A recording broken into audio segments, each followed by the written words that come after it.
Welcome everyone to this episode of Discourse, where today we're going to be reviewing and discussing All I See Are Dark Clouds by MC Ryder.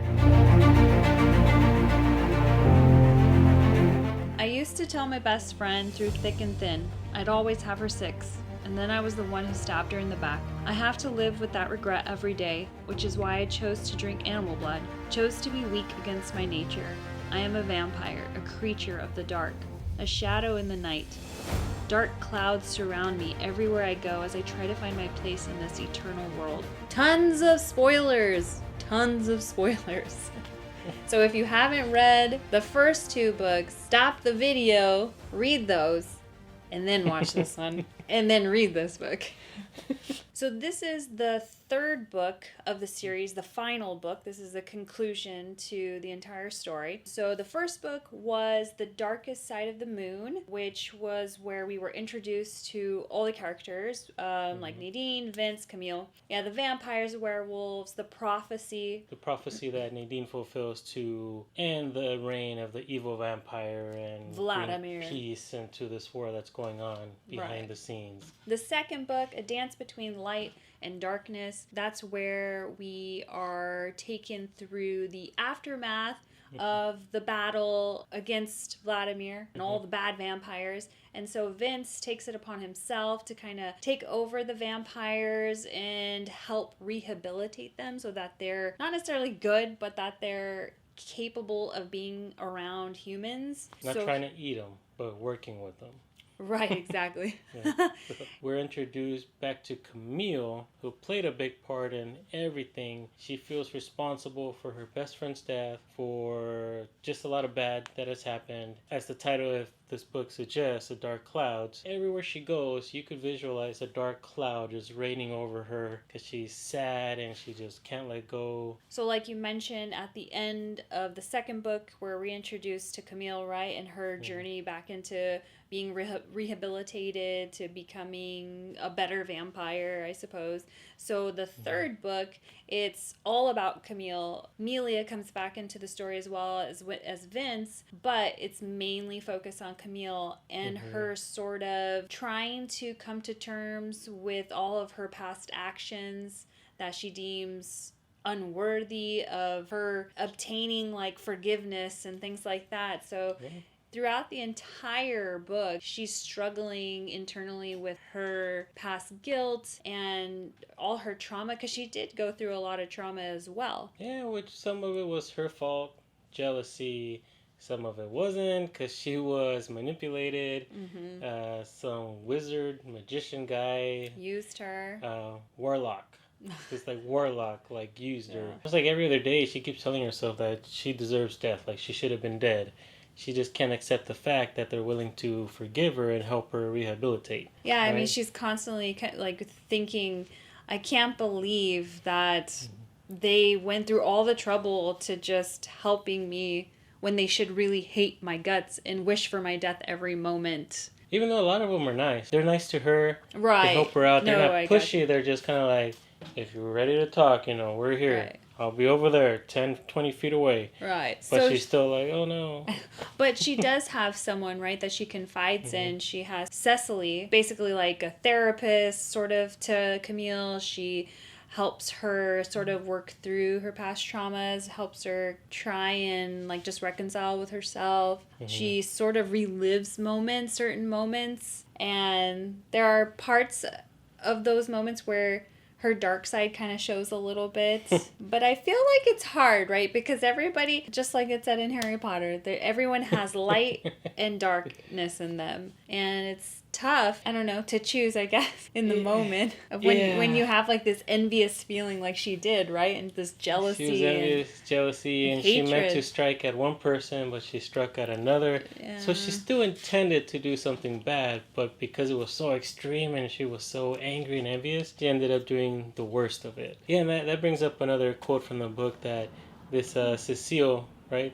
Or Cecily. Yeah. I think Cecily, either way, however you read it. She's also apparently a ordained minister because she presides over the wedding that is in this book.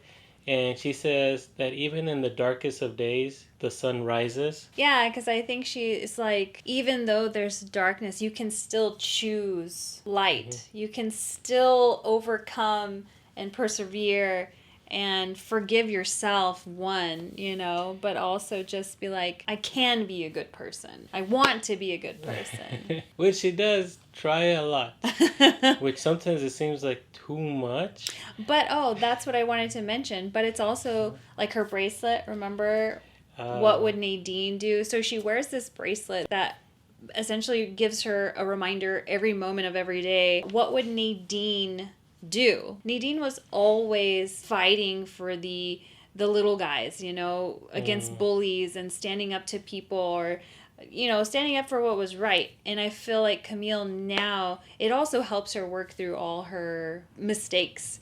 She's just like, what? Nadine was such an amazing, great, good person. Like, what would she do right now in this moment? Okay, she would help fight for this person. And so that's what I'm going to do. Like, she's trying to make the greatest choices with Nadine in mind. So she's sort of embodying Nadine a lot through the book, as well as working through all of her past traumas. And she worked as a waitress, I believe, and a lead waitress, so she did a lot of trainings. We all know restaurant workers and bad customers, and there's always something going on. Especially if they're women servers. I feel like men or anyone can be really vulgar, especially if they've been drinking and things like that. Or young kids. Or if they feel like entitled to someone else's body or something. I don't even know what they think. And yeah, so there's always like people hitting on waitresses or just bad mouthing them, or kids just treating other waitresses like dirt. She would step up and watch their back and stand up for them, take care of these customers. And even in the parking lot, like some lady was drunk and some guy was trying to take advantage of her, so she stood up to him and sent him on his way. That's right, she was not having it. One time she even turned into a full-on vampire trying to fight these rowdy high school kids. Yeah, so Camille really takes it upon herself to just do the right thing. She wants to protect people. She wants to do what she thinks Nadine would do, which is all the good and right things. When she's not protecting people, she's just being a broody girl in her room. She doesn't realize what she's doing, right? It's like, you did good. Yeah, I know. You protected this girl that could have been, who knows, harassed, killed, missing. But I feel like she feels that she would, no matter how much good she does, she'll never redeem herself. Like, it will never be enough to be forgiven or to even forgive herself. It's super emotional. I feel like the emotional aspect was really like intertwined throughout all the books, but especially this one. But it's not just emotional everywhere, right? Like, her friends are good people. She has this good friend named Michael, who looks like he wants to be more than friends. Yeah, like something romantic. He's always around, if you need help. If you want to beat up someone, beat up on me. I can take it if it'll help ease your pain, which she does. Take him up on that. Yeah. And he's also a mechanic, which is strange. If you're a mechanic, you're just working out there. Your coworker could be a werewolf or a vampire. You never know. Stop it. That's what I thought when they were rehabilitating these people to take on blue-collar jobs out in the world. You're like, whoa, they could just be a vampire. You never know. He's not just too hairy. He's a werewolf. And he's always there, like, oh, your friend needs a discount on spark plugs or service. Yeah, just send her over, like, no problem. He's always around. Yeah. But she's always brushing him off. I was like, lady, you're not going to find another dude like this. Like, that's super one part accepting. I hated from her. It's like, he's accepting you and your moody attitude and dark cloud over your head all the time. He's there, happy and smiling, just to be around you. And you just brush him off. Abel is Team Michael for sure. Yeah. Jeez. No, I just don't think, it doesn't matter how much somebody loves you. If you don't feel the same way, it's not going to work out. Or if there's not that connection, right? But also she probably just wasn't ready for that kind of a relationship. So Amelia and Vince, they are coming into town, essentially, to get married.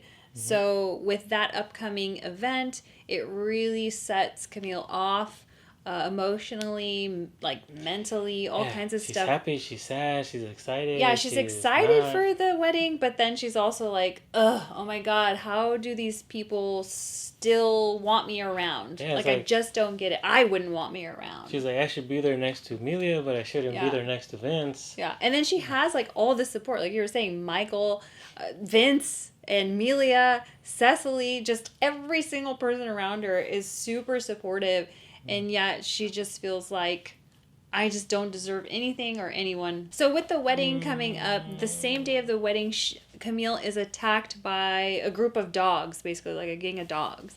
And it was so weird. 4 different dogs, and it's weird also because they each grab like a leg. Right. You know, some grab the leg, and she's like on the floor, like being pinned down. 2 other dogs grab her arm. Yeah. Right. Then another like a gray-looking dog comes over about a like kill her pretty much. Finish her. They seem really smart and sharp. Right. And who saves her? Yeah, her cat. Or Nadine's cat, Leo. The vampire cat. The vampire cat. So weird. He just jumps in there and starts.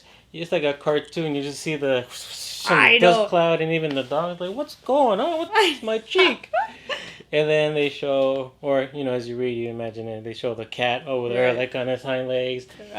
And then Camille was like, she would even say she was kind of scared because apparently, you know how vampires take out their fangs when they're ready to attack. Leo, vampire cat, does it too. He looks like a little saber-toothed cat. So I try to imagine that, and that freaked me out too. I can't imagine that. I know. I feel like I imagined Jack, our cat, and I'd be like, oh gosh, that's pretty scary if he got all crazy like that. With big old teeth, it would never let go. Yeah. So so he scared off those dogs. But even Leo has her back, right?